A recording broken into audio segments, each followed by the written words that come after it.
ce culte entre les mains de notre Père Céleste. Et nous-mêmes, nous allons nous abandonner sous la conduite du Saint-Esprit, afin que tous ensemble ce matin, dans la communion fraternelle, guidés par le Saint-Esprit, tous d'un seul et même esprit, nous puissions en toute liberté adorer, louer notre Père Céleste, louer notre Seigneur Jésus-Christ qui est assis à sa droite. Et demander aussi que durant tout ce culte, que le Saint-Esprit nous aide à faire abstraction de toute autre tracasserie, de tout autre souci. Que ce matin, le regard soit tourné vers Jésus-Christ. Amen. Élevons-nous voir et prions. Ô éternel de notre puissant Père de grâce, merci Papa pour ton amour, ta miséricorde et pour tous tes bienfaits. Nous nous réjouissons en ta présence, Seigneur. Seigneur Jésus-Christ, merci parce que nous savons que tu es là. Ta parole nous dit parce que deux ou trois sont réunis en ton nom, tu es là au milieu de nous et tu nous fais du bien. Laisse que ton Esprit Saint ce matin prépare le cœur à recevoir ta parole. Qu'il nous libère de toute tracasserie, de tout souci, afin que ensemble, dans la communion fraternelle, nous puissions élever nous avec toi. Que nous puissions te rendre des actions de grâce. Que nous puissions t'adorer, te louer, Seigneur, en esprit et en vérité. Merci pour ta présence au milieu de nous. Merci parce que ce matin tu nous fais du bien. Merci parce que tu vas visiter chacun d'entre nous ce matin. Et nul ne repartira de cet endroit comme les yeux du Seigneur. Parce que ta bénédiction sera sur chacun d'entre nous. Gloire et louange à toi, Seigneur. Et que toute la gloire te revienne. C'est en ton nom, ô Seigneur Jésus-Christ, que nous avons prié. Amen.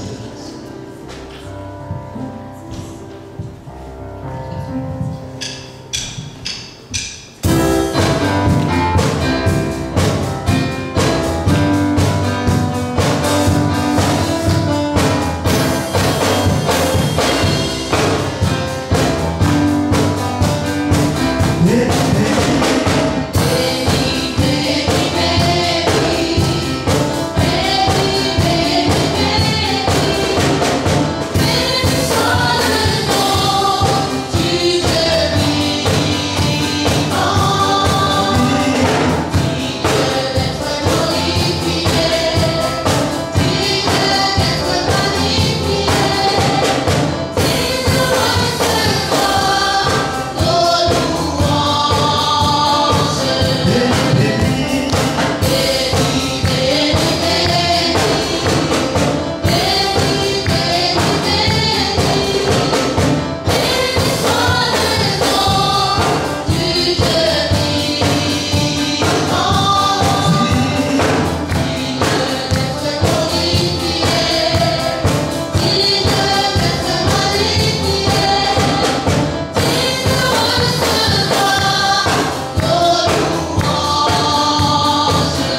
Dieu vivant.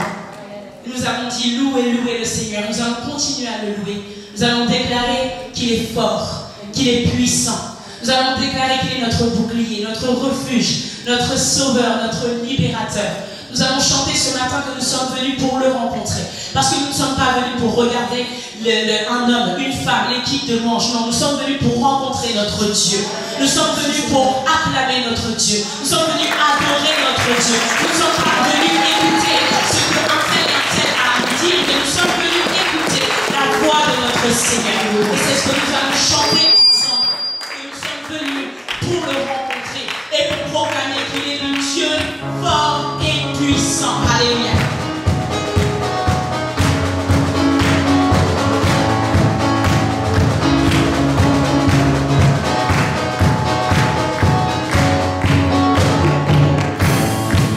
Oh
puissant. Est-ce que quelqu'un le reconnaît ce matin? Nous venons de déclarer qu'il est fort, qu'il est puissant, qu'il est au-dessus de tous les noms, que rien ne peut le résister, que rien n'est impossible à lui. Et je voudrais, et c'est ma prière, que ça entre dans le cœur de quelqu'un ce matin. Qu'il soit ta force, ton chant, ton bouclier, ton libérateur. Que ce Dieu soit ton tout. Et nous allons continuer de le louer et de déclarer qu'il est bon. Alléluia.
Dieu est bon. En tout temps. Dieu est bon. En tout temps. Acclamons le Seigneur.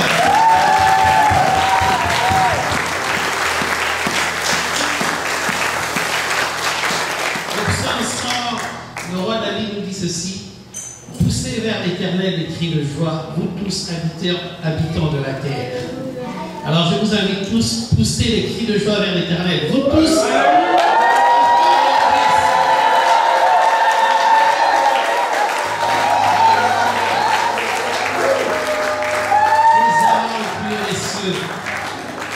Servez l'Éternel avec joie, venez avec allégresse dans sa présence. Sachez, bien-aimés dans le Seigneur, que l'Éternel est Dieu. C'est lui qui nous a fait. Et nous lui appartenons. Nous sommes son peuple et le troupeau de son pâturage. Entrez dans ses portes avec des louanges, dans ses parvis avec des cantiques. Célébrez-le, bénissez son nom. Car l'Éternel est bon, sa bonté dure à toujours. Alléluia. Amen. Et sa fidélité de génération en génération. Alléluia. Amen. Il y a un autre psaume où on dit et sa miséricorde dure à toujours. Alléluia. Amen. Alléluia. Nous avons un Père merveilleux, un Dieu merveilleux qui nous aime. Et il est bon de l'acclamer en toute liberté, de le célébrer, de l'adorer, parce qu'il nous aime. Et il ne cessera jamais de nous aimer. Alléluia. Amen. Gloire à Jésus. Acclamons le Seigneur.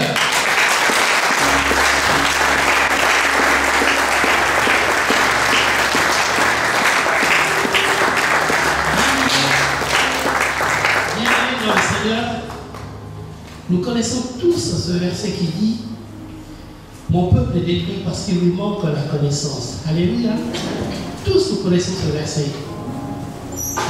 Mon peuple est détruit parce qu'il lui manque la connaissance. Mais en fait, le verset ne s'arrête pas là. Ça, c'est juste une partie du verset. Lorsqu'on lit le verset, après ça, il est dit puisque tu as rejeté la connaissance, je te rejetterai et tu seras dépouillé de mon sacerdoce. Alléluia. Puisque tu oublies la loi de ton Dieu, j'oublierai aussi tes enfants. Alléluia.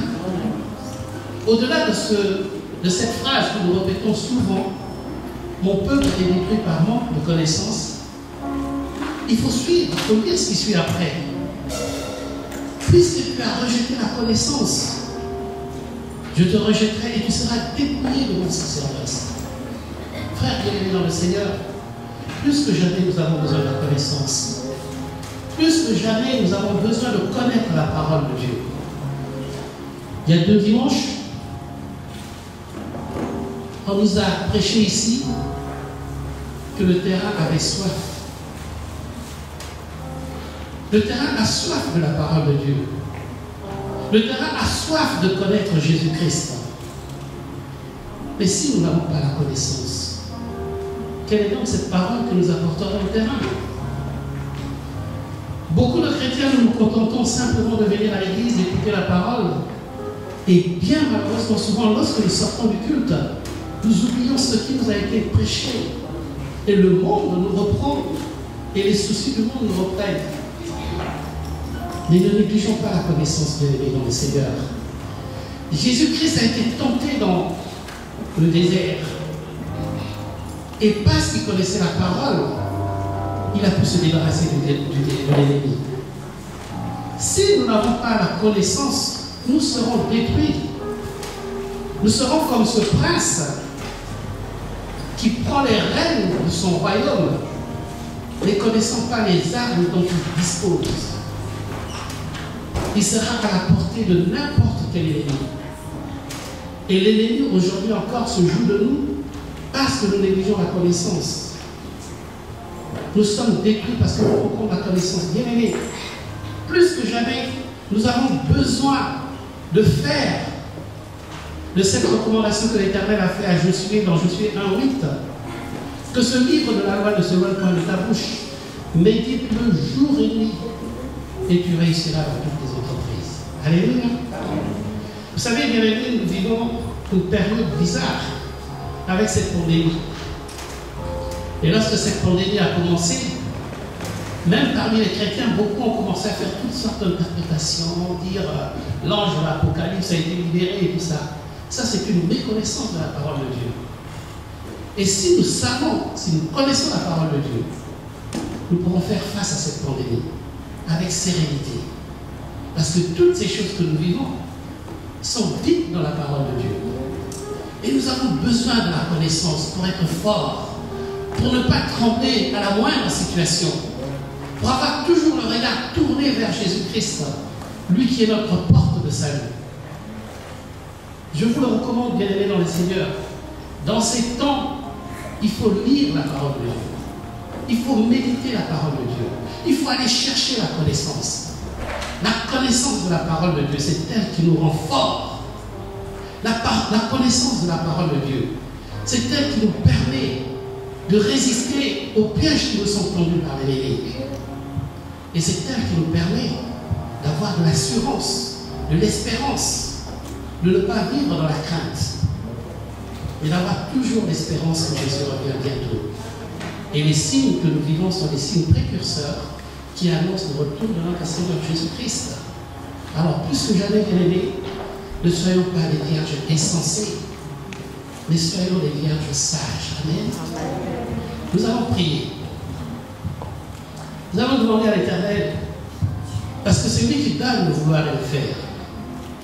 Nous allons lui dire, Seigneur, donne-nous vraiment cet esprit, cette soif de ta parole, cette envie de te connaître, ce désir de mieux te connaître pour mieux te servir. Nous allons lui dire, Père, viens prendre la place qui te revient et fais en sorte qu'en ce temps, nos regards ne soient tournés que vers toi, afin que nous soyons forts, fortifiés par la parole. Vous savez, la parole conduit à la connaissance de Dieu. La parole nous affermit. Et la parole nous aide à avoir la crainte de Dieu. Et il est écrit, la crainte de Dieu, c'est le commencement de la sagesse. Amen. Nous sommes la lumière du monde. Et la parole de Dieu, c'est l'huile qui entretient notre lumière. Alléluia. Soyez bénis.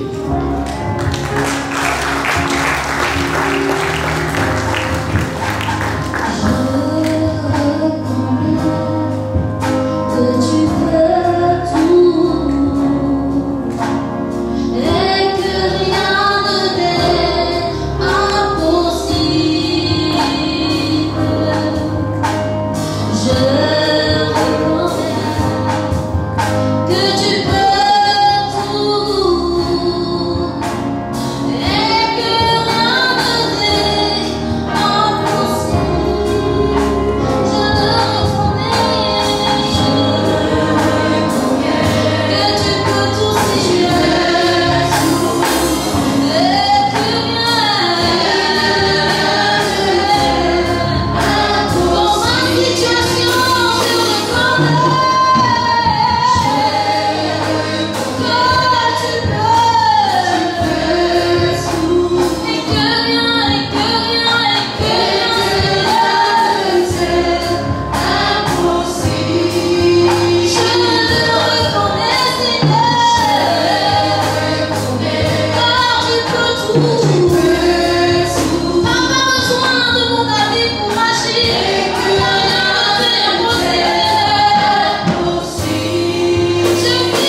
Et nous avons pu écouter les témoignages de nos bien-aimés, comment le Seigneur agit dans leur vie. La Bible déclare que Dieu ne fait pas de différence entre ses enfants. Et s'il a pu donner cette réponse à nos bien-aimés, ça va être un encouragement pour nous. Car rien n'est possible à Dieu, rien n'est possible à celui qui croit. Dieu a ton voisin, rien n'est possible à Dieu. Rien n'est possible à celui qui croit. Nous devons nous encourager les uns les autres. Nous devons nous encourager. À partir du moment qu'une personne accepte Jésus comme Seigneur et Sauveur, il rentre dans le projet de Dieu. Il rentre dans les projets de Dieu. Il rentre dans les plans de Dieu. Tout ce que nous avons perdu par les premiers Adam, Dieu veut nous les rendre. Dieu veut tout restaurer en Jésus-Christ. Tout dépend de notre foi. Parce que la parole de Dieu s'accomplit toujours. Voilà pourquoi en tant que chrétiens, nous ne devons pas vraiment voir l'impossibilité. Dieu c'est rit d'impossibilité. Il fait que l'impossibilité absolue devienne une possibilité absolue. Parce que c'est le domaine de Dieu. Ce n'est pas notre domaine. La parole de Dieu s'accomplit toujours. La parole de Dieu s'accomplit toujours. Mais il ne demande pas autre chose que de croire. Nous croyons aux hommes, nous croyons aux politiciens. Nous croyons à nos amis.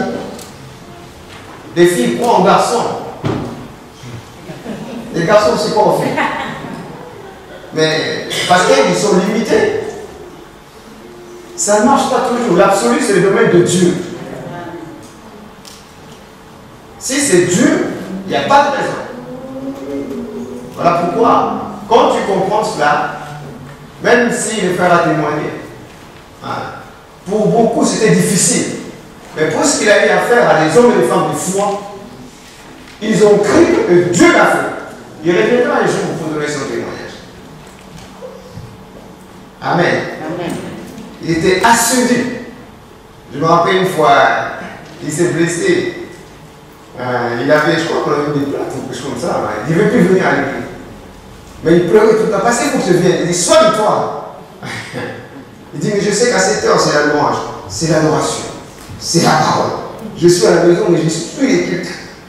À cette heure, c'est l'offrande. Tous les jours, dans son état difficile, mais il était toujours là. Un jour, le pasteur, on s'est dit, mais comment on peut récompenser la fidélité, la sûreté de ses frères? Il était presque déclaré handicapé.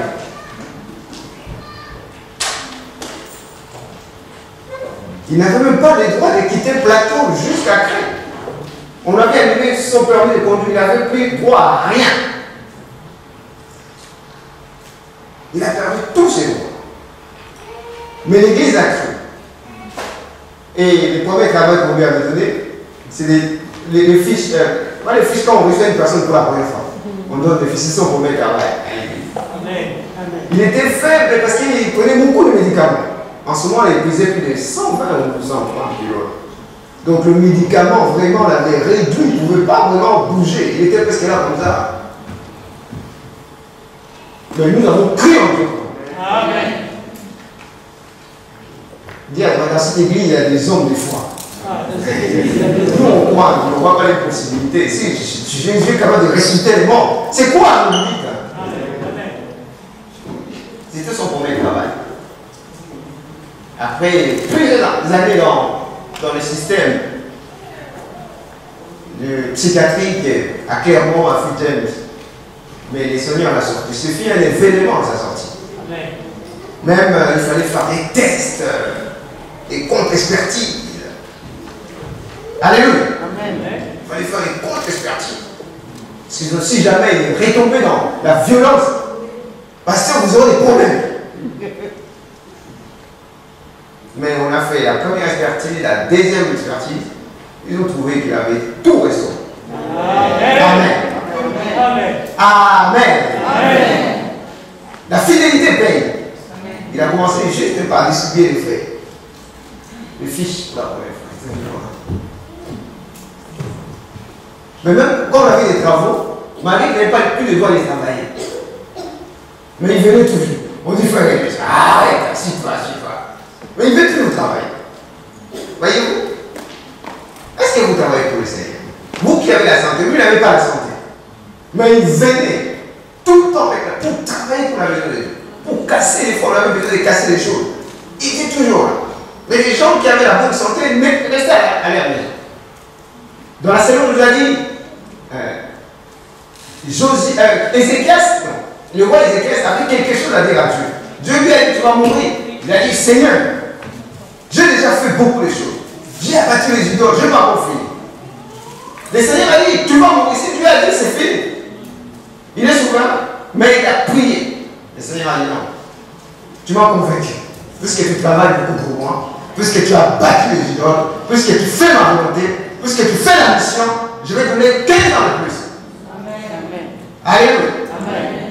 Si tu fais l'œuvre de Dieu, la maladie va commencer à fuir. Amen. Les chrétiens devaient vraiment saisir l'alliance, c'est pour qu'il n'y ait plus de trous de sécurité sociale. Amen. On va plus de déficit. On va aider les pays, frère. Vous comprenez ça? Que Dieu nous aide. C'est vraiment une joie. Je suis venu, on a dit, c'est quelle surprise qu'il soit là ce matin avec nous.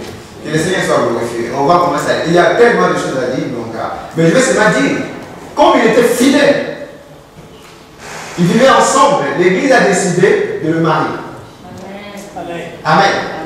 On a dit, frère, puisque vous êtes devenus enfants de Dieu, on va tout faire, on prend en charge. Alléluia. Parce que nous formons la famille de Dieu. L'essentiel, c'est l'accomplissement de ta parole. Puisque vous êtes devenus enfants de Dieu, il faut que tout soit restauré. Si vous êtes la frère et sœur, si vous vivez maritalement sans que votre situation soit résolue, maintenant que vous êtes enfants de Dieu, il faut résoudre ça. C'est la volonté de Dieu. Il ne faut pas laisser la ça.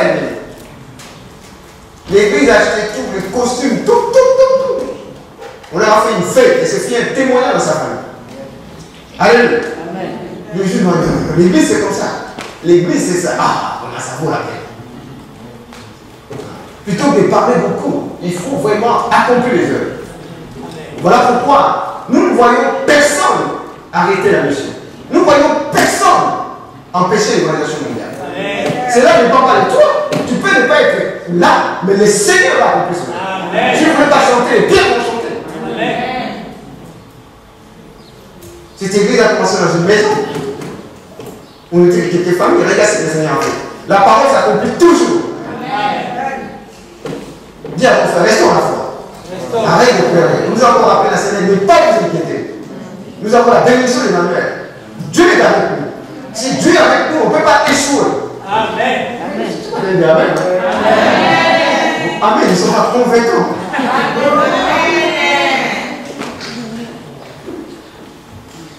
Amen. On va essayer de faire quelque chose de spécial. Nous allons prendre nos Bibles.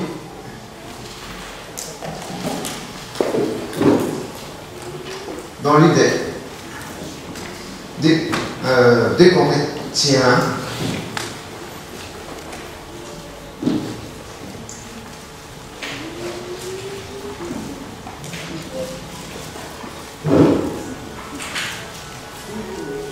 Des Corinthiens chapitre 8. Des Corinthiens chapitre 8.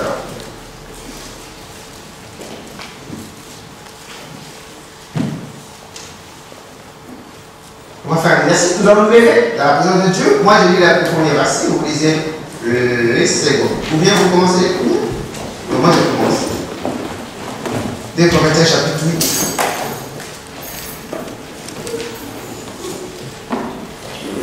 Je lis le premier verset. Nous lirons jusqu'au 9e livre. 1 à 9. Nous vous faisons connaître, frères, la grâce de Dieu qui s'est manifestée dans les églises de la Macédoine. Au milieu de nous, qui les ont éprouvés, leur ont produit avec l'abondance de réalité de leur part. Ils ont, je l'atteste, donné volontairement selon leurs moyens et même au-delà de leurs moyens. Nous demandons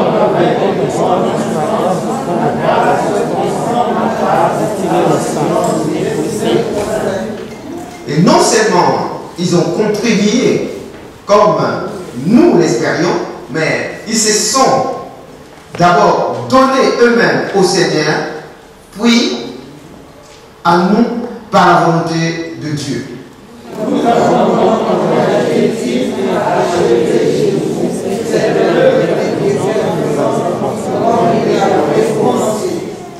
De même que vous excellez en toutes choses, en foi, en parole, en connaissance, en zèle à tous égards, et dans votre amour pour nous, faites en sorte d'exceller aussi dans cette œuvre de bienfaisance.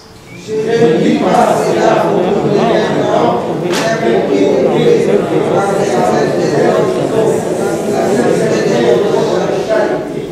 ensemble, car vous connaissez grâce de notre Seigneur Jésus, qui pour vous s'est fait pauvre, et riche qu'il était, afin que par sa pauvreté, vous puissiez être enrichis. Amen. Est-ce qu'on peut acclamer les Seigneurs? Pour nos places. Donc, Père, merci pour ta parole qui est la vérité. Viens nous assister alors que nous la partageons. L'Église a commencé à se réunir les premiers jours de la semaine, parce que c'est le dimanche que Jésus était ressuscité et ils avaient l'habitude de faire une collecte pour les besoins de l'Église, pour les besoins des chrétiens, pour les besoins de la mission. Et on témoigne ici de l'Église qui a pris à cœur, qui avait cette dévotion correcte qui consiste à honorer Dieu, non seulement en parole, mais dans tous les domaines, ici particulièrement dans les domaines des finances. Amen. Amen. Les chrétiens souvent parlent, les chrétiens souvent manifestent beaucoup de zèle, peut-être aussi dans l'évangélisation, dans beaucoup de choses, mais quand il s'agit de finances, ça devient difficile. Et dans cette église, nous continuons à prier pour que le Seigneur aide son église. Parce que nous avons appris que beaucoup d'églises ont des difficultés maintenant. Alléluia. Amen. Comme ils ont fait 2-3 mois sans offrande, et ils n'arrivent pas, il y a des propriétaires qui ne veulent pas même pas faire un arrangement. Et l'État n'a rien prévu pour l'église. Et l'église se trouve en difficulté. Il y a un pasteur qui a témoigné, comme nous louons les salles par dimanche, par séance. Et lorsque les gouvernements ont annoncé les déconfinements, nous avons repris. Mais à l'église, il n'y avait personne. Alléluia. Il n'y avait personne à l'église. Mais les pasteurs disaient, pourquoi on va continuer? S'il faut payer chaque dimanche de l'argent, alors qu'il n'y a personne, autant continuer à faire le culte par les réseaux sociaux, par Internet. Vous vous rendez compte? Alléluia. Amen. Alors que l'Église vit des offrandes. La Bible dit l'Église dont il est question ici avait fait ça avec zèle, avec joie. Il voulait soutenir l'œuvre de Dieu. Encore que cette église, ça va parce qu'ils payent par séance. Imagine les églises qui prennent la salle pour le mois. Pour le mois. Combien ça va être difficile. Après 3 mois, imagine si vous payez, comme nous payons, 2400 par mois, sans compter l'électricité. Maintenant, c'est 500. Donc, avec l'électricité et tout, imagine, si vous loupez 3 mois, ça va faire quoi? Alléluia. Vous allez dans 7000 et quelques. Comment vous allez faire? Mais gloire soit rendue à Dieu pour la grâce de l'Éternel. Est-ce qu'on peut acclamer très fort ça? Les disciples, parce qu'ils sont établis dans l'évangile, même dans les 2 confinements, même dans le confinement, ils ont été fidèles dans les offrandes. Voilà pourquoi nous, ici, on n'a pas les problèmes de finances. Et on prêche tout le temps ici qu'on ne va pas utiliser la psychologie ni les menaces pour que les disciples fassent les offrandes. On ne le fera jamais ici. Ici, il y a les disciples de Christ. Amen. Il n'y a pas de amen là. Amen. On peut le faire. Si vous ne donnez pas, vous serez maudits. Vous allez tous donner.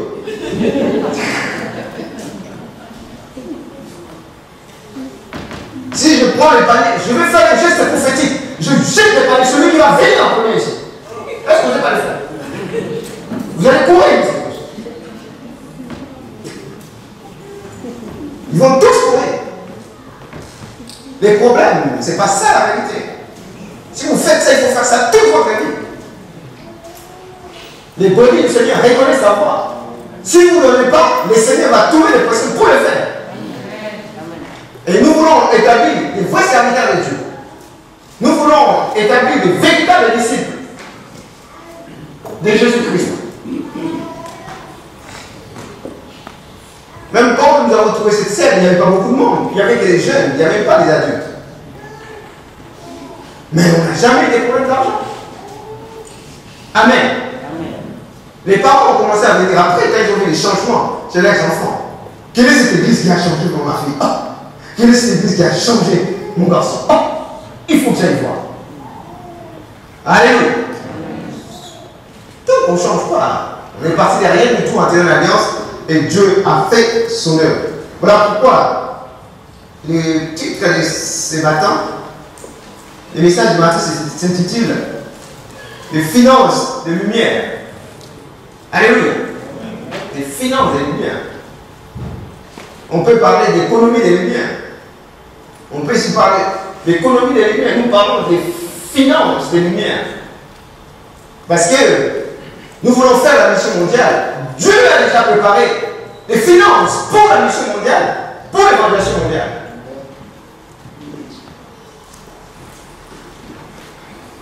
Voilà pourquoi on parle des lumières.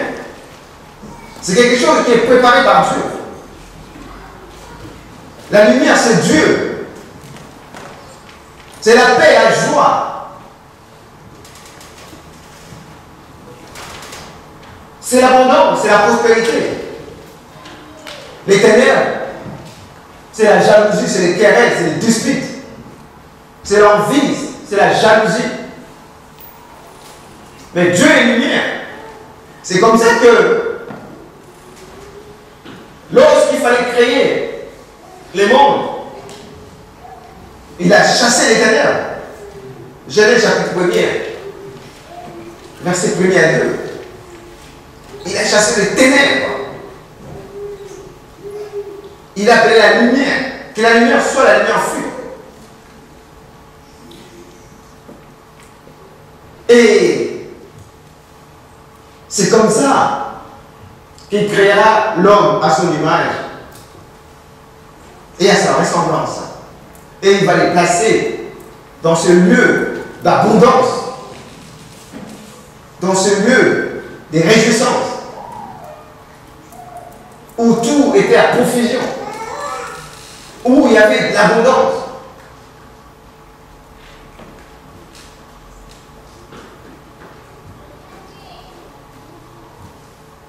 La Bible dit que Dieu est lumière. Si Dieu est lumière, nous sommes les fils de lumière. La Bible dit pas, lève-toi et brille. Tout ce qui est lumière est de Dieu. Si tu es fils de lumière, ton argent, tes finances, ton économie, Dieu les a sanctifiés, Dieu les a mis à part pour servir son projet. C'est ça, être enfant de Dieu. C'est ça, être enfant de Dieu. Au XVIIIe siècle, on parle, vous avez tous fait l'histoire. Moi, ça me fait toujours rire.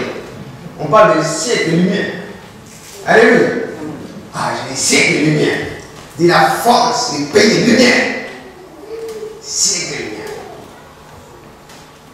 Donc, c'est un mouvement qui a touché les intellectuels, les philosophes, la culture, où il fallait que beaucoup de choses changent par rapport à la monarchie, par rapport à l'histoire. C'est pas mauvais. Alléluia. Mais quand nous parlons de la lumière, c'est Dieu. Là, c'est les hommes. Bien qu'il y avait des aspects qui étaient intéressants. Des aspects qui étaient intéressants. Alléluia. Ou, notamment, ça a été profitable aussi à l'église protestante parce qu'en fait, il fallait donner la tolérance religieuse. Parce qu'en France, avant, les protestants n'avaient pas le droit d'exister. Alléluia. Dans l'histoire, on leur a donné la liberté et puis on les a retirés des îles de Nantes. Il y avait tout le temps des combats. C'est comme ça que beaucoup de protestants ont fui la France pour aller aux États-Unis, pour aller dans des pays où ils pouvaient être libres pour exercer leur culte. Amen. Mais c'est cette période-là, le siècle des Lumières. La France est toujours, nous sommes le pays des Lumières. Parce que les gens ont été dans l'ignorance. Alléluia. C'est dans l'ignorance. Nous, on va leur apporter la liberté, la lumière. Alléluia. Amen. Mais laissez-moi vous dire, quand on parle de la lumière, c'est Dieu. Quand on parle de la lumière, c'est Dieu. La vraie lumière, c'est Dieu. La Bible dit, Paul, pendant les jours, il fait une lumière qui est supérieure à la lumière. Il faisait jour. Alléluia. Amen. La lumière, c'est Dieu. Donc, il y a des finances que Dieu a préparées. Ne t'inquiète pas. Il faut que tu sois décidé pour faire la volonté du Seigneur. Il faut que tu sois décidé pour faire la mission mondiale. Cette lignée, ces finances, cette économie, Dieu l'a cachée, Dieu l'a disposée afin que ses enfants puissent en avoir autant du Seigneur et servir son plan. Accomplir les mandats célestes, sauver les âmes.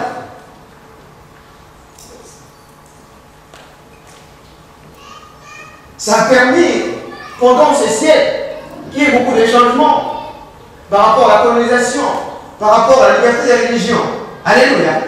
Mais il y avait aussi un aspect qui voulait qu'on puisse croire vraiment à la parole.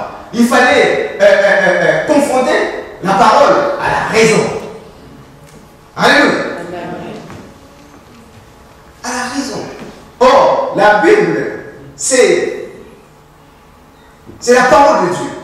On peut la comprendre que par révélation, par la foi, forcément, parmi ces philosophes, parmi ces intellectuels, on cite Jean-Jacques Rousseau, on cite Voltaire et tant d'autres.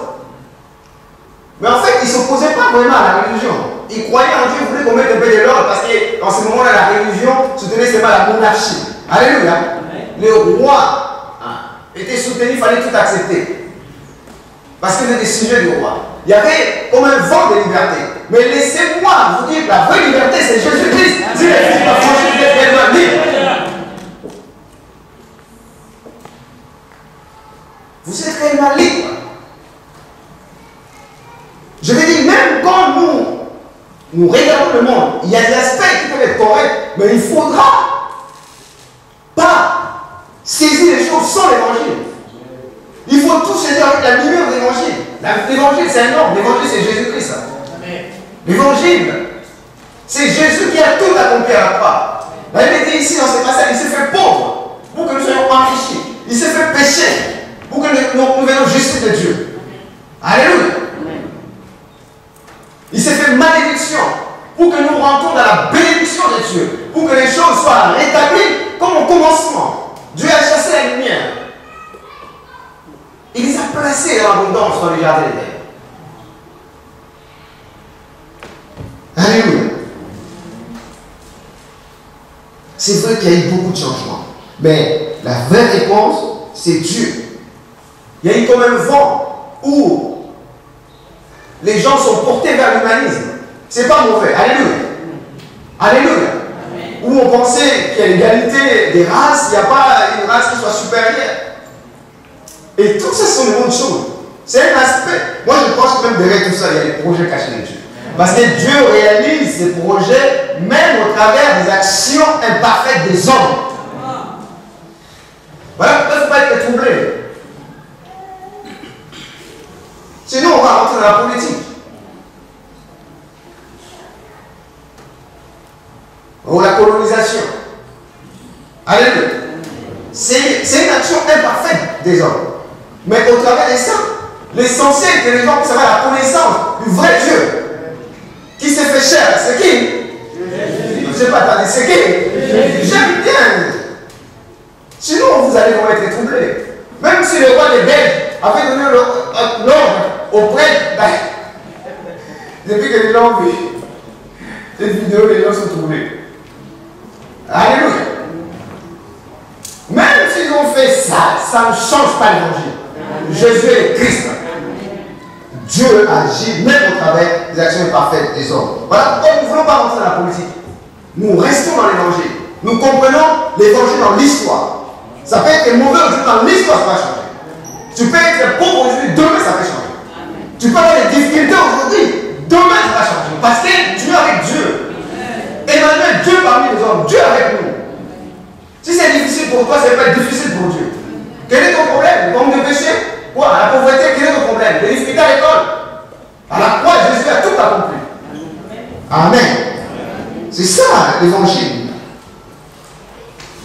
Donc nous ne rentrons pas dans les discussions inutiles. Nous restons dans la parole. Et l'apôtre Paul disait dans Éphésiens 3, cet évangile, je l'ai reçu par révélation. C'est un mystère caché. Tu ne peux pas comprendre l'évangile par toi-même. Tu ne peux pas comprendre l'évangile par la raison. Il faut que Dieu t'ouvre les yeux. Tu penses comprendre l'évangile par toi-même. Tu vas te tromper. Dieu ne peut pas t'ouvrir les yeux si tu ne veux pas âme.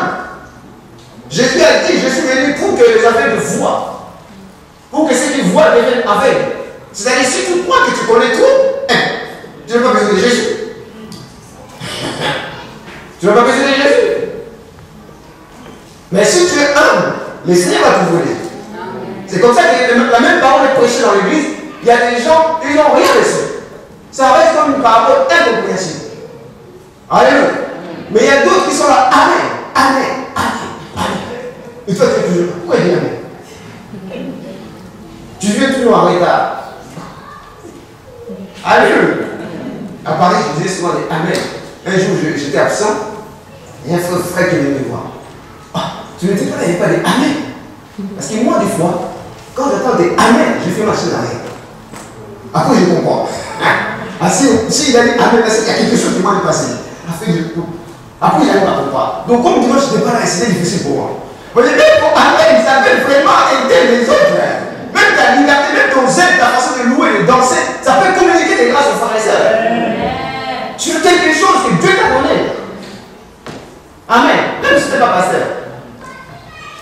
Que le Seigneur soit loué. Alléluia. C'est très important. Et c'est comme ça que, si nous avons reçu la révélation de l'évangile, de la parole de Dieu, nous devons faire un constat. Premier point, un constat. Dire un constat. Nous devons constater et constater quelque chose. Parce que l'évangile nous ouvre les yeux. Qu'est-ce qu'on peut voir dans la vie de tous les jours? On peut voir qu'il existe des organisations. Alléluia. Dans le monde, qui sont en train de se saisir des finances. Alléluia. Qui sont en train de s'accaparer les finances. Pendant que les chrétiens dorment. Et ils travaillent durement pour prendre les finances dans le monde. Nous ne pouvons pas les francs-maçons. Les francs-maçons ont beaucoup de moyens. Vous les critiquez, mais ils ont beaucoup de moyens. Ils se donnent la peine. Mais est-ce que nous sommes comme cette église qui s'est dévouée, qui considérait que donner à Dieu c'est une grâce? Donner à Dieu c'est une grâce. L'or et l'argent appartient à Dieu. Mais Dieu veut que nous puissions donner. Ah, c'est une grâce. Ah, vous manquez de grâce. Mais il n'a pas besoin de mon argent. Il n'a pas besoin de mes finances. La Bible dit l'or et l'argent appartiennent à Dieu. Comment il peut me demander? Donc pour eux c'est une grâce. Ils ont supprimé même Paul. On va encore continuer à donner. Est-ce que vous pouvez faire ça vous? Nous parlons beaucoup quand il s'agit de payer le loyer, de passer par c'est tout simple. Bon, je ne sais pas, ici, on a déjà dépassé ça. Est-ce qu'on va regarder ça? On a déjà dépassé ça. Alléluia. Quand on avait trouvé la salle ici, on n'était même pas nombreux. Et puis, il y avait une sœur qui était dans la salle. On a demandé qu'il fallait avancer de l'argent. Avancer de l'argent. Et quand on était à l'église, elle ne dit pas beaucoup de. Il ne fait pas des amen très fort. Il dit toujours amen. Quand on danse, il ne danse pas vraiment parce que c'est une métropolitaine. Alléluia. Il danse toujours présent. Mais nous, et on a annoncé la nouvelle, bon, on a trouvé cette salle, mais il faut avancer de l'argent. Et après l'équipe, quand il a écouté, il a appelé les pasteurs à la maison. Il dit, pasteur, vous venez à la maison? Mais nous, les amen, kilométriques, très fort. Alléluia. Il a dit, c'est combien? Comment il faut avancer, il faut compter 10 000 €. Il a fait un chèque. Il a fait un chèque. 10 000 €. Amen. Dis à ton voisin, on ne peut pas faire l'évangélisation sans les enfants du pays. Dis à ton voisin. On ne peut pas faire l'évangélisation sans les enfants du pays. Peut-être, nous avons dit comme ça, hein? Jésus m'a dit, mais chacun a reçu un don. Chacun a reçu une grâce particulière. Peut-être moi je peux chanter, moi je peux évangéliser. Il y a d'autres qui ne savent pas évangéliser. Mais ils sont aussi importants parce qu'ils font partie du corps du Christ. Amen. Il ne faut pas les négliger. Tu peux les voir là. Oh, cette serment n'est pas remplie du Saint-Esprit là. Mais toi tu es là.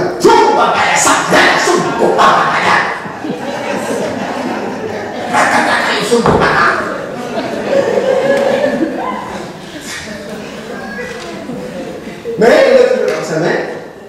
Elle a été utilisée. C'est pour ça qu'on a fait cette femme. Amen. Est-ce que toi tu as déjà fait une telle foi? Amen.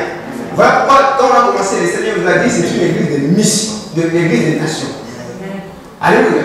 Même si Dieu a commencé avec les Juifs, finalement les nations sont venues. Amen. Même si aujourd'hui le Seigneur va restaurer la mission par nous qui venons d'ailleurs, mais rapidement, il faut que les enfants du pays soient bénis. Elle dit, partout je vous placerai dans toutes les nations. Il faut prier pour le pays. Il faut prier pour la bénédiction de ce pays. Parce que votre bénédiction dépend sur ce pays. Si la France est bénie, nous sommes bénis. Si la France a discuté, nous avons su la discuter. Oh Macron, oh. Les peines, qu'est-ce que moi je vois? C'est le péché qui fait tous les problèmes. Mais il a droit au salut. Il a droit de manger.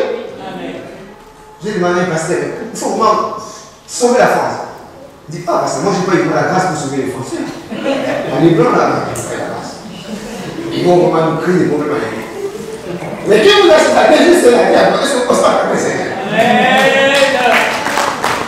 Alléluia. Il faut changer tout ça.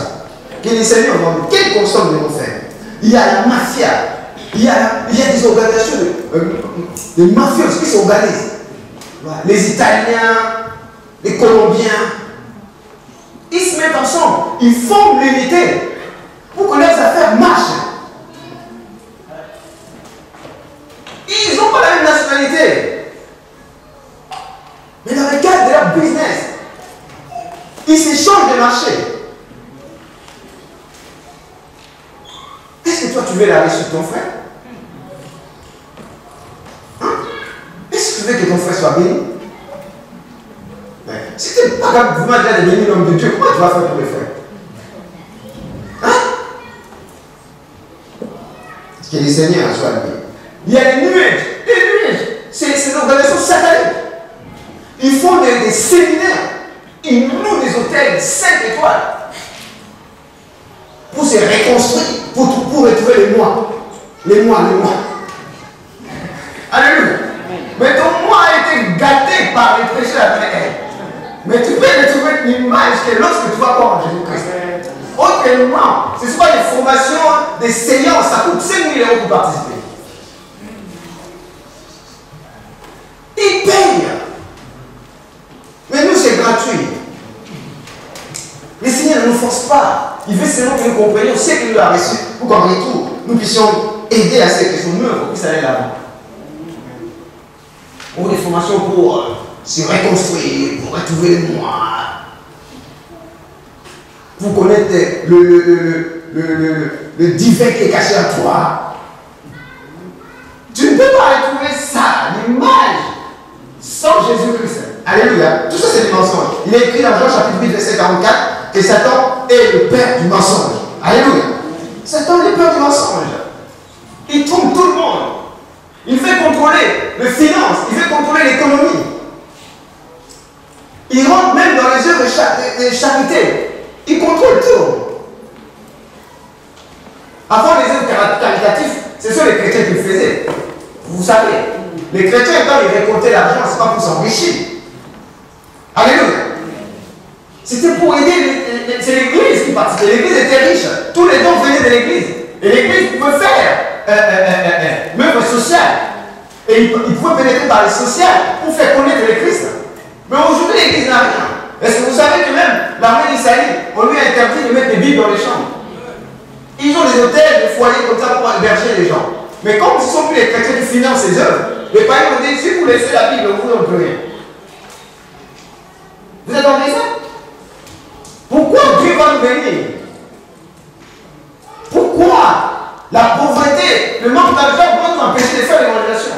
Alors que Dieu nous a béni toutes les choses célestes avant la fondation des temps.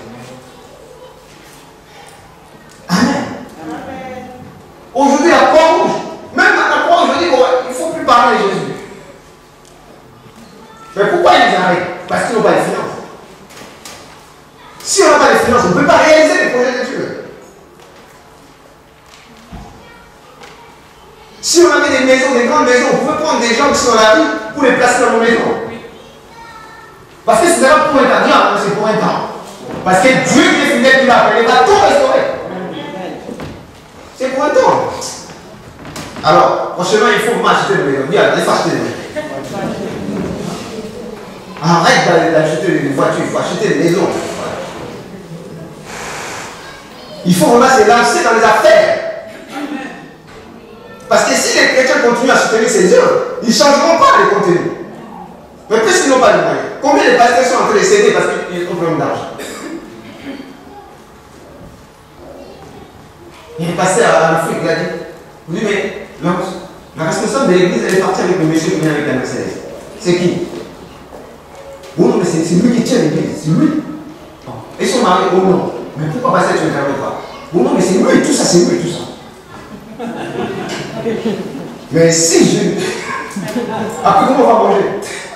Il faut pas aider les pasteurs, alléluia. Sinon, ils vont changer l'évangile, ils vont perdre l'évangile. Que le Seigneur nous aide. La Bible dit, c'est un menteur, c'est les peu de mensonges. Il veut contrôler l'économie, il veut contrôler les finances. Il dira à Jésus, menteur qu'il est dit, dans Luc chapitre 4, verset 5, oui, lors de la tentation. Il dit à Jésus, adore-moi. Si tu m'adores, je donnerai tout ça. Toute cette gloire m'a été donnée. Alléluia. C'est pas en ruse que tu as pris tout ça, tu as ton Père dans les airs. C'est pas à toi. Mais Jésus est venu comme le dernier Adam pour restaurer ce que le premier Adam a perdu en obéissant jusqu'à la mort de la croix. Il a dit tout est accompli. Alléluia. Donc on n'a pas besoin d'aller vers Satan pour réussir. Aujourd'hui, les gens pour devenir puissants pour réussir, ils sont dans la sorcellerie, dans la magie. Ils rentrent dans les sectes pour avoir la puissance pour réussir. Mais Satan ne peut pas donner de bonnes choses. Il vous donne un petit peu dans la main gauche, il va vous prendre plus dans la main droite. Il va détruire vos familles, il va détruire vos vies. Vous allez tomber dans la drogue, vous allez mourir et vous allez finir en fait. Mais la bénédiction de Dieu n'est pas suivie des chagrins. Alléluia. Satan ne peut pas faire du bien. Tout en lui est ténèbres. Il peut te donner des succès, il va te tuer. Il va t'exiger avec les succès qu'il t'a donné de sortir avec les enfants. Alléluia. Il va t'imposer de changer, d'avoir la pratique sexuelle différente. Les gens pensent que c'est comme ça. Ce sont des contrats. Alléluia. Il dit à Adam, tu seras comme Dieu. Toi, tu vas devenir Dieu. Tu auras la connaissance, tu auras la puissance. Et dans Acte 6, ça c'est Genèse 3. Dans Genèse 6, ils sont venus dire, fais ça pour ton plaisir. Alléluia. Fais ton plaisir, fais ce que tu veux. Donne à ton corps tout ce que tu veux, tu es libre. Ce n'est pas la liberté, tu vas devenir stable. Alléluia. Il promet la réussite, la construction de la tour de Babel. Nous allons devenir comme Dieu, nous allons réussir nous-mêmes, on ne dépend de Dieu. Pourquoi Dieu a changé de langue? C'est-à-dire que toute entreprise qui n'est pas pour la gloire de Dieu va échouer. Mais si nous réalisons qu'il y a une économie, des lumières, que Dieu a préparé des choses pour nous, nous n'allons pas échouer. En cette année, nous avons dit, on l'a rappelé ici, c'est un nouveau départ. C'est un nouveau départ. Fini la pauvreté. Je n'ai pas entendu Amen. Si tu sais ce message, tu vas voir ce que le Seigneur va faire.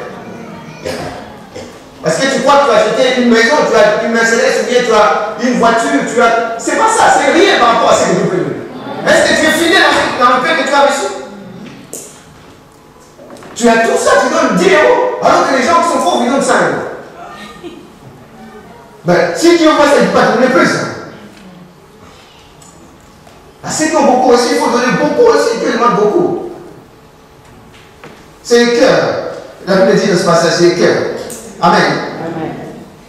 Et c'est comme ça que malgré tous ces succès, tous ces réussites, ils tombent dans la divination il tombe dans l'astrologie, il tombe dans la magie, il tombe dans l'idolâtrie. C'est ça, Actes 13, 16, 19. Quelqu'un qui a des diplômes, qui est PDG, mais il demande à une voyante de lui dire comment la réunion va se passer. La réunion.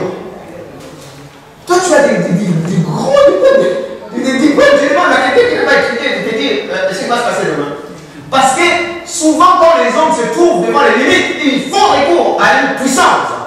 Mais nous, on parle sur la puissance de Dieu, la puissance de la création. Amen. La lumière qui chasse les ténèbres. Mais ils peuvent expérimenter certaines réponses, mais ça vient de Satan. Et ça va détruire leur vie, leur famille. Amen. Amen. Que le Seigneur soit béni. On semble mal réussir, mais ils sont dans la drogue. Ils semblent mal être des vedettes de musique, mais ils sont dans l'addiction. C'est Satan, il ne peut pas faire du bien. Alors, si c'est vrai, pour nous en tant qu'Église, quel est le désir de Dieu? Quel est le plan de Dieu? Deuxièmement, quel est le plan de Dieu? Quelle est la volonté de Dieu? Ça, on a fait les causes. Quelle est la volonté de Dieu? Dieu veut que nous soyons bénis. Dans la prière de notre Père, Matthieu, chapitre 6, à partir du verset 9 à 11, Dieu a dit que ton règne vienne, que ta volonté soit faite sur la terre comme au ciel. C'est qu'il y a une volonté de Dieu qui est parfaite au ciel, mais sur la terre à cause du péché. Satan a pris le contrôle. Le plan de Dieu a été malmené. Jésus est venu pour que son règne, sa volonté de nouveau, se remette en place. Et ça va se faire par l'Église, par toi. Par toi. Que les projets de Dieu se mettent en place. Que les contrôles de la terre soient de nouveau par Dieu au travers de l'Église, au travers de nos vies, au travers de nos finances, au travers de nos couples, au travers de nos foyers. Celui qui comprend ça, il ne peut pas épouser un païen. Une fille qui comprend ça, il peut épouser un païen. Et un frère qui comprend ça, il va chercher à former des couples évangéliques, des familles évangéliques. Ils vont établir les enfants dans l'évangile et les bagages. Oh, il est vraiment beau, il est beau. Il est beau. Il est conduit par. Amen. Il faut comprendre ça. Quelle est la volonté de Dieu? Que ton règne vienne, que ta volonté soit faite sur la terre. Dans Genèse, nous l'avons déjà dit, chapitre 1er, il a chassé les ténèbres. Il a dit à Abraham, je te bénirai. Je donnerai une nation. Toutes les nations du monde seront bénies par ta postérité. Dieu, dès les commencements, il parle à la bénédiction à Abraham. Alléluia. Dans Genèse, qui peut lire pour moi? Genèse chapitre 26, le verset 12. Genèse 26, verset 12.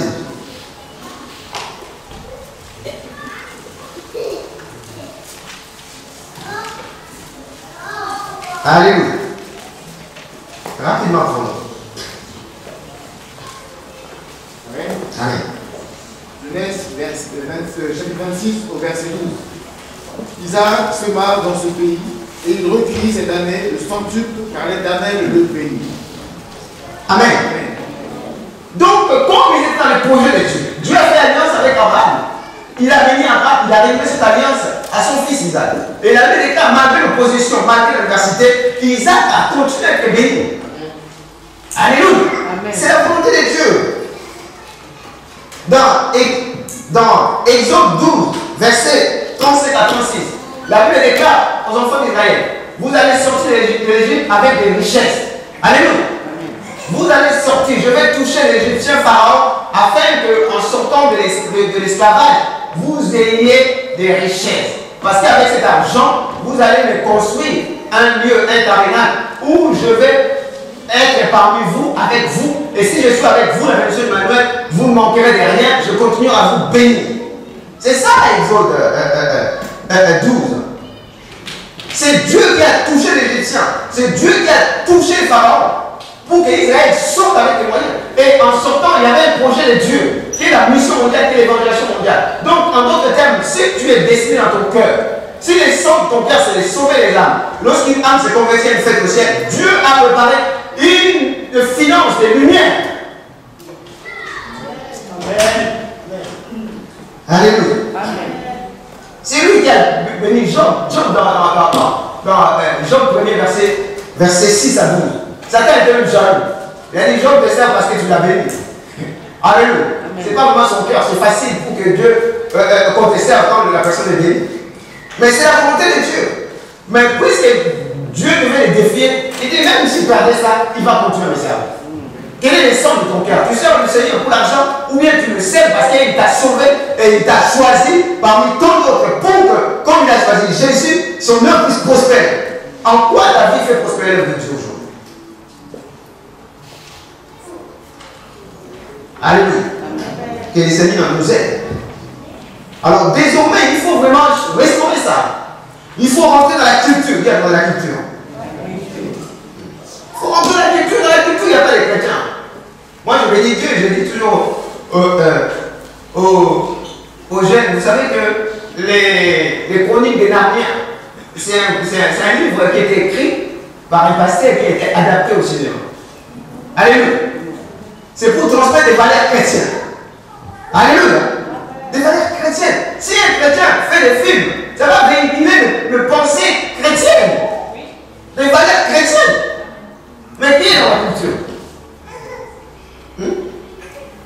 Alléluia. Alors je disais, Kirikou, c'est un missionnaire qui est un Français qui est en Afrique qui a écrit ça. Bien que c'est... Alléluia. Alléluia. Amen. Mais qu'est-ce qu'on veut dire? Les valeurs chrétiennes. Il est gentil, il aide les adultes, il aide ses parents. Et à la fin, la sorcière, c'est parce qu'il avait une épine, c'est le diable qui l'a piqué derrière. Lorsqu'on a arrivé l'épine, la sorcière, comment ça s'appelle? C'est pas mon problème. Ouais, les sorcières étaient transformées. Alléluia. C'est que ce n'est pas vraiment le problème de la nourriture, le problème de la richesse. La France est riche, l'Europe est riche, mais c'est des problèmes spirituels. Le monde ne cesse de croître, la richesse grandit, mais les gens sont toujours dans les addictions, dans la drogue, dans les choses impossibles. On ne sait même pas faire pour la drogue. L'État même va trouver qui filme, nous on va récupérer. Alléluia. Mais toi tu as la solution. Où sont les chrétiens dans la culture? Les films de Narnia, on montre le lion Aslan qui s'est donné pour sauver les enfants. Alléluia. Derrière une armoire, tu rentres, il y a un monde parallèle, il y a un monde de ténèbres où il y a des esprits qui agissent. Mais c'est l'évangile. Mais présenté d'une manière, parce que Dieu peut faire beaucoup de choses avec peu que nous faisons. Alléluia. Tu peux être là sans beaucoup parler de ta présence seulement, tu peux être content que ton règne vienne, cette société va changer. Dieu va le faire. Sans faire beaucoup de bruit, il faut connaître cette puissance. Amen. Oh Dieu. Où sont les chrétiens? Dans les centres de recherche, où sont les chrétiens? À la faculté, où sont les chrétiens? Les chrétiens ne veulent plus étudier. Oh non, non, mais bientôt Jésus va revenir. Hein? Ça ne sert à rien les études. Hein? Ça ne sert à rien. Tout va sauter. Ça ne sert à rien. Mais tu sais quand Jésus va revenir? 1000 ans sont comme un jour. On ne peut pas croiser les bras parce qu'il y a des signes de Jésus va revenir. Il faut continuer à prêcher l'évangile. Il faut continuer à se positionner. Il faut posséder les pays.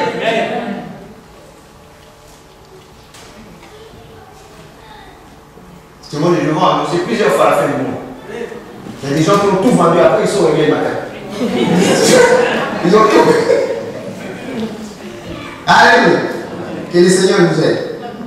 Au CNRS, où sont les chrétiens? Et là, dans cette église, on a notre frère qui est au CNRS. Alléluia, je pense qu'on ne va pas calmer le Seigneur. Amen. On va prédiquer tous les débats. L'université, on va restaurer l'université par l'évangile. Aujourd'hui, ces gens-là occupent tout ce qui est industriel. On parle de troisième industrie, comme disait le pasteur, troisième industrie. On parle de première industrie, c'est la pierre, c'est le fer, c'est l'informatique, troisième industrie, quatrième industrie, c'est la nanotechnologie. Alléluia. Alléluia. Mais là, c'est petit comme ça. On a acheté une puce comme ça, mais ça fait 32 gigas. Avant, quand pour avoir 32 gigas, il fallait une armoire. Mais là, c'est juste là, la nanotechnologie. Où sont les chrétiens? Je bénis Dieu parce qu'en Corée, le pasteur a témoigné, la personne qui a inventé les écrans qui s'enroulent, c'est un chrétien. Alléluia. Mais pas n'importe quel chrétien sauvé, mais de nouveau. Si c'est vrai, c'est pour ceux ici aujourd'hui. Si Satan donne une certaine intelligence pour réussir, mais Dieu est plus intelligent, plus puissant que Satan. Il suffit de saisir l'alliance. Dieu nous donne l'intelligence, va nous amener le sommet spirituel, va nous donner les dons, les talents pour que nous soyons positionnés dans la société. S'ils réussissent, on dit c'est Satan, c'est la méditation transcendantale. Oh. Oh. Est-ce que Bill Gates est un chrétien? Non. Steve Jobs c'est chrétien? Non. Nous dormons, bien aimés dans le Seigneur. On ne peut pas vraiment faire de Dieu faute de moyens. Alors que la volonté de Dieu est que son église soit bénie. Ça va changer. Dis à toi, ça va changer. Amen. Alors, si c'est vrai, il faut restaurer les finances. Il faut restaurer la dévotion. Troisième point. Alléluia. Restaurer toutes ces choses. Il faut que les pasteurs soient vraiment des modèles. Vraiment ici, les pasteurs ici donnent plus que les amis fidèles. Pasteur. Je parle de Amen. Il ne faut pas croire, frère. Ici, les pasteurs donnent plus que les fidèles. Nous, on n'est pas là vraiment pour voler. Nous, on veut des modèles. Il faut établir des modèles. Dieu a besoin de modèles. Si c'est la volonté de Dieu, il y a besoin de modèles dans les finances. Il y a des fois aussi qui font des offrandes incroyables dans le secret sans que les gens sachent. Amen. Et Dieu a personne. Gloire à Dieu. Amen. Les pasteurs doivent être des modèles. Il faut que les pasteurs soient quand même devenus plus que les fidèles. Et les responsables de l'église, vous devez devenir des modèles pour aider, pour montrer les chemins. On n'apprend pas seulement par la parole. Il faut enseigner aussi par l'exemple. Comment on va prêcher l'évangile alors que nous, on n'applique pas les dîmes d'offrande? Parce que notre corps n'est pas dans le cœur, n'est pas avec les Seigneurs. Si tu as compris l'évangile, tu sais où se trouve ton trésor. Là où il y a ton cœur, là où il y a ton trésor, il y a aussi ton cœur. Ton cœur est où? Amen. Que le Seigneur nous aide. Il faut que les parents deviennent des modèles pour les enfants. Alléluia. Papa, il faut que tu deviennes des modèles pour les enfants. Tu ne peux pas l'offrande, tu donnes aux enfants, tu vas donner. Il y a le pasteur Ryu qui dirige aujourd'hui en Corée la mission mondiale avec qui nous travaillons. Il a dit, nous, on est né dans une famille pauvre. Mais ce que je voyais ma mère, ce qui a touché ma mère, c'est deux choses. L'équipe de l'offrande. L'équipe de l'offrande. Ma mère, depuis mon enfance, il m'amenait toujours à l'église. Et j'ai commencé à écouter l'évangile et j'ai dit, ah, c'est Dieu qui bénit. Comme on est pauvre. Alors, si je fais la révélation mondiale, Dieu va me bénir. Aujourd'hui, n'en parlons même pas. Il a décidé un jour, toute ma vie c'est pour la mission. Regarde aujourd'hui comment Dieu l'a mis. Il fait la mission mondiale, mais il reste toujours humble. Alors, si on ne te dit pas que c'est lui qui dirige toute la mission, tu ne sauras même pas que c'est lui. Hein. Il s'assoit là, tu ne sauras même pas que c'est lui. Mais si Dieu nous donne un petit peu, la démarche change.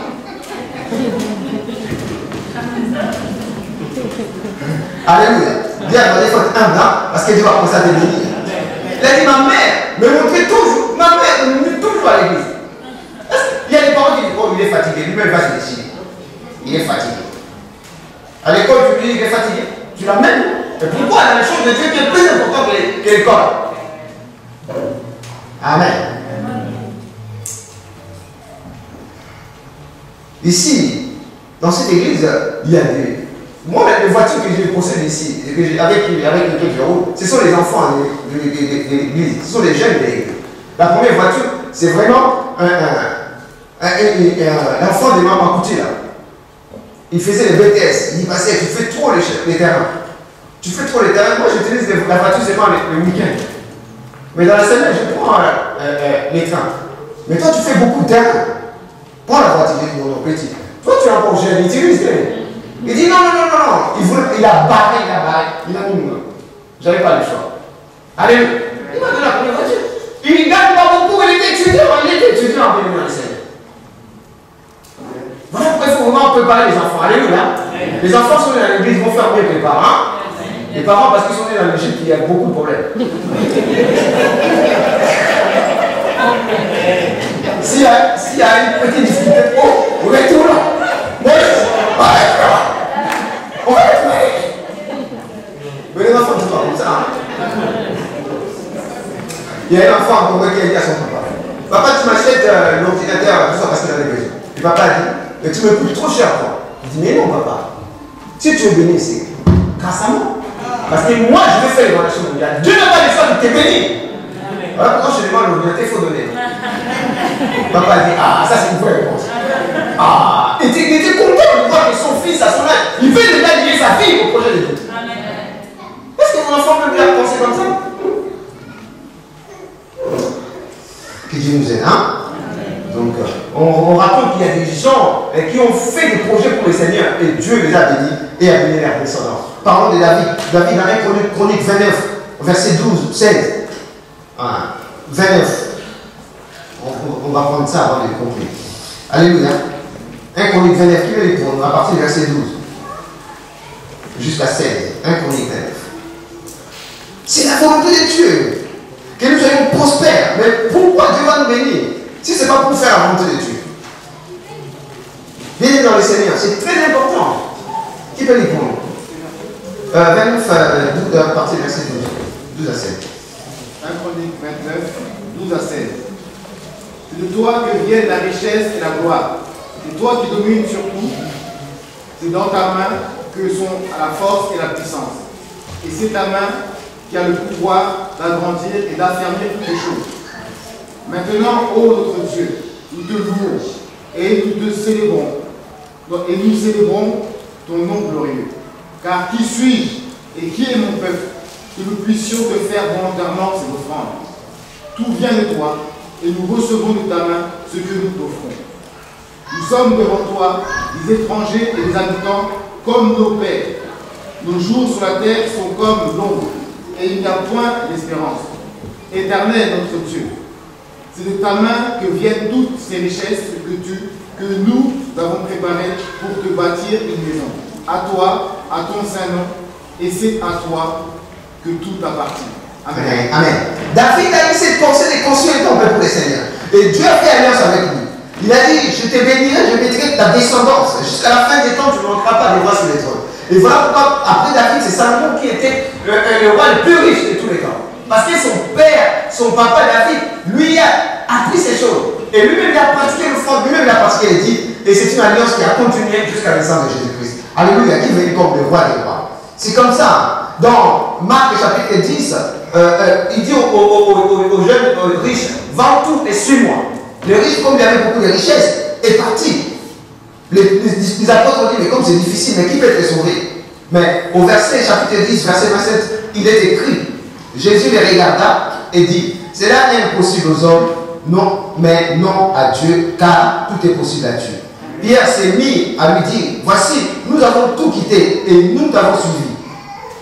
Jésus répondit, je vous l'ai dit en vérité, il n'est personne qui, ayant quitté à cause de moi et à cause de la bonne nouvelle, sa maison, ou ses frères, ou ses sœurs, ou sa mère, ou son père, ou ses enfants, ou ses terres, ne reçoivent au centuple, présentement dans ces siècles-ci, de maisons, de frères, de sœurs, de mères, d'enfants, des terres, avec des persécutions et dans le siècle à venir, la vie éternelle.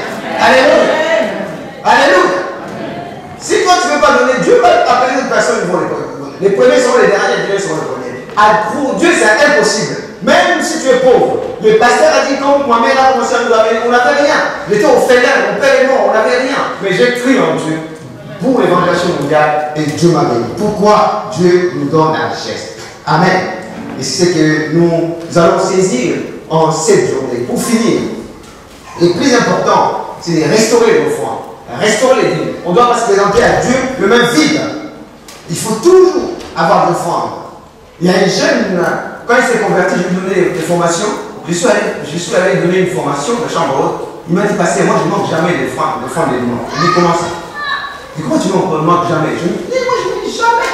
J'ai compris la parole, il ne dit jamais se présenter devant Dieu le même vide. Je lui ai dit, comment tu fais? Il dit, Dieu m'a convaincu et chaque fois que je fais les courses, la journée, je prends mes factures, j'enlève 10%. Je vais acheter un montant 10%. Mais le dimanche, si j'ai calculé depuis lundi jusqu'à samedi, j'ai des sons. Je dis, mais moi, le plus million d'évangile, je n'ai pas cédé ça comme ça. Voyez, les premiers seront les derniers. J'ai simplement lui donner l'évangile, mais je n'ai pas cédé des choses comme ça. Alléluia. On mange tous les jours. Pourquoi on ne doit pas vraiment penser à elle? Amen. Donc, pour finir, je disais, il faut vraiment restaurer nos foi, car c'est la volonté de Dieu. Dans Acte 2, dans Acte 2, 9 à 11, la Bible déclare, l'église était tellement bénie, ils avaient tout.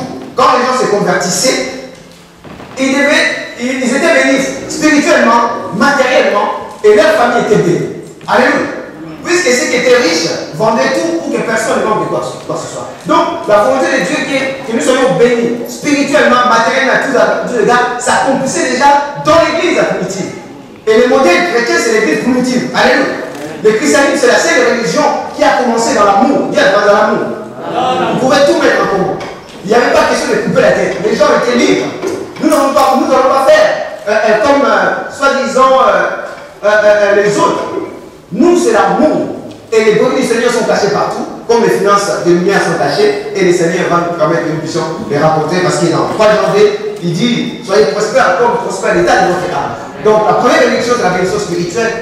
Il faut vraiment saisir ça. Il faut vraiment atteindre des sommets spirituels. Il faut d'abord restaurer la dévotion, les dîmes. Il faut d'abord restaurer l'alliance. Et Christ, il a tout accompli à la croix. Si je saisis ça, alors je pourrai donner des offrandes. Si je ne saisis pas cela, et Dieu me donne des finances, qu'est-ce qui va se passer? Je vais être tenté, je vais tomber dans la tentation, dans la désobéissance. C'est comme ça qu'Israël perdait tout, parce que plus Dieu le bénissait, plus il tombait dans l'idolâtrie. En d'autres termes, Dieu ne peut pas nous donner une finance, l'argent, si ça va nous séparer de lui.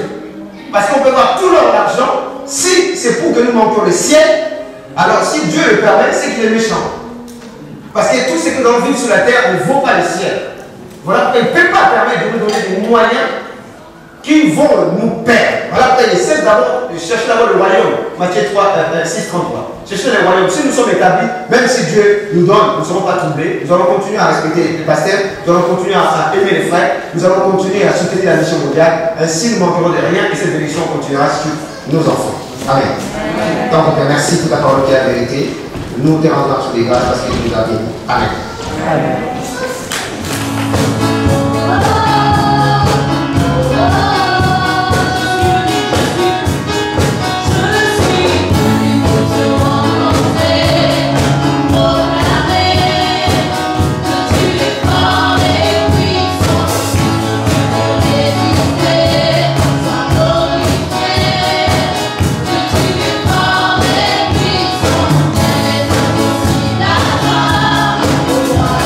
Oh,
Seigneur notre Dieu, Père Saint, merci Seigneur. Tout ce que tu fais est bon. Tu nous surprends parce que tu nous aides. Tu nous donnes, Yahweh Seigneur, au-delà de ce que nous demandons et de ce que nous pensons. Et tu as accompli ta parole, car c'est Dieu. Et nous nous réjouissons des réponses que tu nous donnes. Des réponses que le monde ne peut pas nous donner. Et c'est toi qui nous envoies, Yahweh Seigneur, là où personne ne peut nous envoyer. C'est toi qui nous gardes, c'est toi qui nous bénis. C'est toi qui nous guéris de toute maladie comme tu le fais toujours, Yahweh Seigneur. Tu as soutenu notre sœur Marie, Yahweh Seigneur.